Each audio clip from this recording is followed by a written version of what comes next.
continuamos con Freddy Ñañez, quien es el presidente de Fundarte. Más allá del teatro, la gestión cultural de Fundarte, ¿cuáles serían los rasgos que tú destacarías si te piden, háblame de lo que has hecho en Fundarte? Cuando tomamos Fundarte, yo le pregunté al alcalde qué hacíamos. A Jorge ¿Tienes Rodríguez. cuánto tiempo ya ahí? 5 años. 5 años. Le decía al jefe, bueno, organizamos la institución desde el punto de vista burocrático, de la nueva vocación, o hacemos gestión. Y él me dijo, tienes que hacer las dos cosas, pero tienes que entender que Fundarte es una institución muy antigua y ahí la máxima es una máxima hegeliana, superar conservando. ¿Qué significa eso? Fundarte fue y tuvo un fondo editorial muy importante para la ciudad y para la literatura nacional. Fue y es un espacio donde se generaron talleres comunitarios y una programación en los barrios importante. Y es una institución que de todas maneras tiene un reto hacia la nueva concepción de la ciudad, que es abordar el tema del espacio público, cosa que también había hecho. Así que estudiamos mucho la historia de Fundarte. Nos encontramos que además se fue como el refugio de muchos ñángaras que estuvieron allí haciendo un gran trabajo y tomamos ese acervo para empezar a relanzar la institución. ¿Cuáles son los rasgos? Hay un programa fuerte en lo comunitario que aún necesitamos consolidar desde el punto de vista de sistemas. Tenemos talleristas, tenemos un programa que abarca el tiempo libre de niños, niñas y adolescentes en las comunidades, porque allí nos enfocamos a ese grupo etario. Tenemos el programa Miguel Vicente Patacaliente, que es un festival de las artes que es itinerante y que tiene la capacidad de desplegarse por 3 lugares diferentes en un solo día. Y tenemos cultura en espacios públicos como el gran desafío de crear ese sistema del que hablábamos.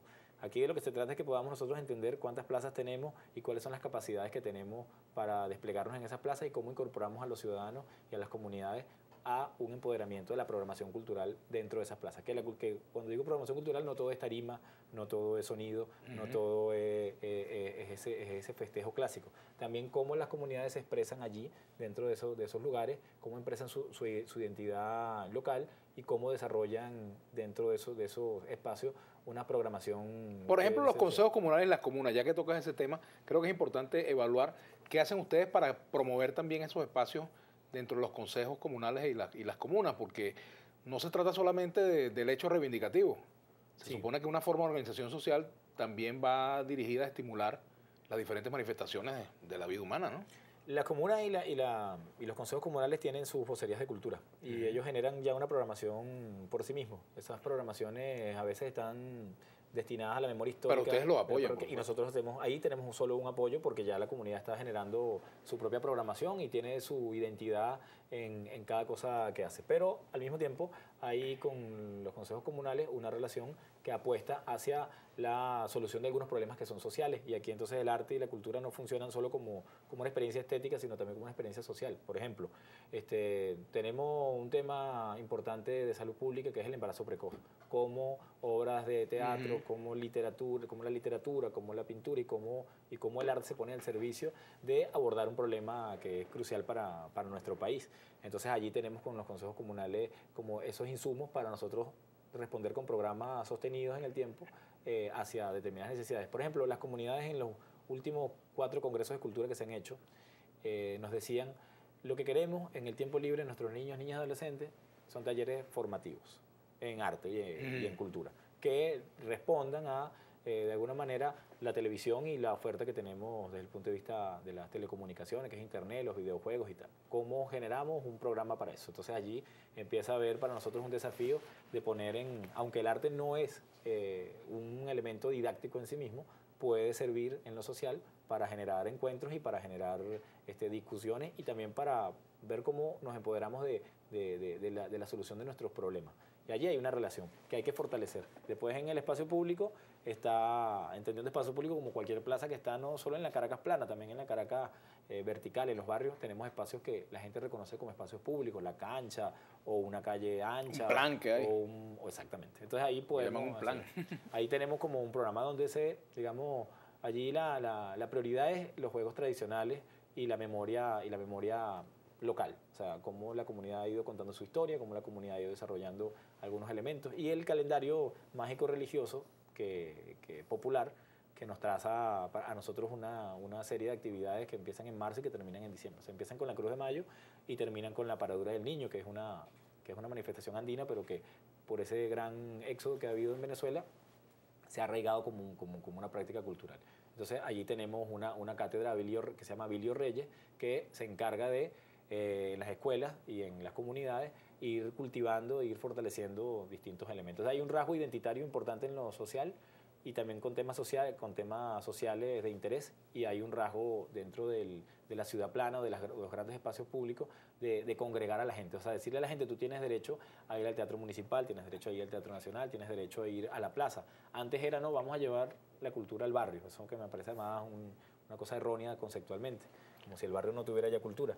Pero esa cosa de ir al barrio es como decirle, ustedes tienen que quedarse allí y no salgan de allá, no salgan de allá que yo voy. Acá también hay una invitación permanente a los grandes teatros, a las grandes plazas, a los grandes bulevares, ¿no? El cine en el municipio. Quiero hablar un poco de ese tema también. ¿Qué han hecho ustedes en materia de cine acá en el municipio? Con el Gobierno del Distrito Capital se han venido rescatando algunas salas de cine. Se ha hecho con dos ideas. La primera, rescatar esa cosa afectiva de algunos cines donde vimos las primeras... Bueno, el Rialto. El Rialto. El Principal, que ahora tienen otras... Ahora es un teatro. Está el Rialto, que también tiene un cine, que es el cine Manuelita Sáenz. Está el cine Baral. El Urdaneta también, El ¿no? Urdaneta. Que fue rescatado, ¿no? Que era un cine de esos... Que era un cine erótico, digamos, sí. Y ahora es un cine, digamos, popular, que se llama Aquiles Nazoa, además, que tiene como esa resemanticización. Se puede ir ahí de noche, no hay problema. Hay una programación permanente con la Cinemateca Nacional, con el CENAC. Ahora, hay temas de infraestructura que hay que resolver, el estacionamiento, cómo hacer para que la gente vaya seguro. Esa es una de las cosas hacia donde tiene que avanzar la ciudad, que es porque toda la ciudad es como un órgano complejo, es el tema de la movilidad. Nosotros desearíamos tener una movilidad pública, donde la gente no necesariamente tenga que sacar el carro para ir a algún evento, porque tendríamos que destinar los espacios prioritarios a los grandes estacionamientos. Claro. Querríamos tener menos estacionamiento y más parques, metro, qué sé yo, que la gente vaya en bicicleta. Hay que afinar en bicicleta. En la ciclovía debemos insistir, es muy difícil en un país donde la gasolina es tan barata que la gente entienda que y además también es difícil hacer la ciclovía, ¿no? Sí, se han hecho unos trechos, pero... que, bueno, se ha poblado de peatones por lo menos y también de ciclistas, que hay un movimiento interesante en Caracas. Pero los cines, ¿qué es lo que plantean? Que también tengamos un circuito en Libertador con cine, para ver otro tipo de cine. Esto sin ningún tipo de arrogancia. Es cómo ver un cine norteamericano, pero que no es el de Hollywood, porque Hollywood no es el único que produce cine. O cómo ver cine latinoamericano. Vietnamita y latinoamericano, que o es el tan nuestro, difícil, claro. Es tan difícil ver una película argentina, peruana, chilena, ecuatoriana, peruana, que nosotros decimos, bueno, cómo dar más alternativas culturales dentro de la ciudad y que también sean cine con concepto de lo público, ¿no? Porque nos corresponde a nosotros garantizar el acceso a los bienes culturales, y ahí se hace un esfuerzo en tener una programación permanente donde el cine venezolano felizmente ha tenido un primer plano, ha tenido los grandes estrenos en el Cine Cipreses o en la Sala Manuelita Sáenz o en el cine anterior Cine Urdaneta, que han logrado que la gente vaya... ¿Cómo está la asistencia del público a estas salas? Bien, relativamente bien. Tenemos, a juzgar por, digamos, los distintos estrenos que hemos tenido, que no son y que compite siempre con El Hombre Araña 5 o con los cines 4D o con los cines que ofrecen una mayor tecnología. Tenemos siempre la sala en un 40-45% de asistencia, lo cual es interesante. Y que es una asistencia también de la parroquia, que además la parroquia reconoce esos espacios como los espacios propios, ¿no? Ahí vieron las primeras películas de Cantinflas o de Tintán, etcétera. Ahí hay algo de eso romántico que a nosotros nos gusta reivindicar. ¿Cómo va a impactar la gestión cultural esta caída de los precios del petróleo? Es que si lo vemos bien, el hecho cultural, el hecho artístico no es un hecho necesariamente relacionado con el dinero. Hay grandes inversiones que se hacen como en los festivales y que se hacen en el rescate de infraestructuras, pero la vida orgánica de lo cultural no depende necesariamente de presupuesto. En grandes crisis de distintos países es donde se ha producido como el mejor teatro, el mejor cine, la mejor literatura.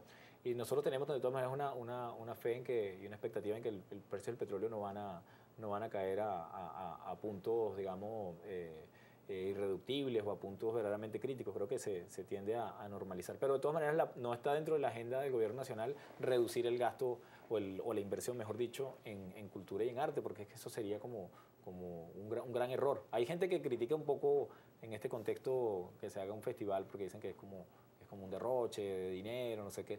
Y creo que, bueno, ahí eso hay que... Yo más bien digo con orgullo, y siempre hemos dicho la cifra cuando hablamos eso con los medios de comunicación, decir con orgullo que el gobierno bolivariano no tiene dentro de su agenda privatizar la cultura o quitarle el respaldo que tiene hacia la cultura y hacia la educación, porque entonces ahí sí podríamos hablar de una crisis mucho más terrible, que sería una crisis ética o una crisis espiritual, que de esas no se vuelve tan fácilmente y no depende de los precios del petróleo. Hay que sostener el nivel cultural y artístico que tiene el pueblo venezolano y que lo ha logrado en estos últimos 15 años. Bueno, te agradezco mucho, Freddy, que hayas venido al programa. Al contrario, gracias a ti. Te tengo unos regalos. Bueno, vale, qué bien. Hablando de acceso a los bienes culturales, estas son las obras de César Rengifo, excelente, editadas por su centenario. Qué bueno, qué bueno. Acá algunas entradas para que no digas que no tuviste derecho a ir al teatro, y franelas y souvenirs. Oye, muchas gracias. Agradecidos contigo por la promoción. Muchas gracias por haber venido al programa. Gracias, Freddy.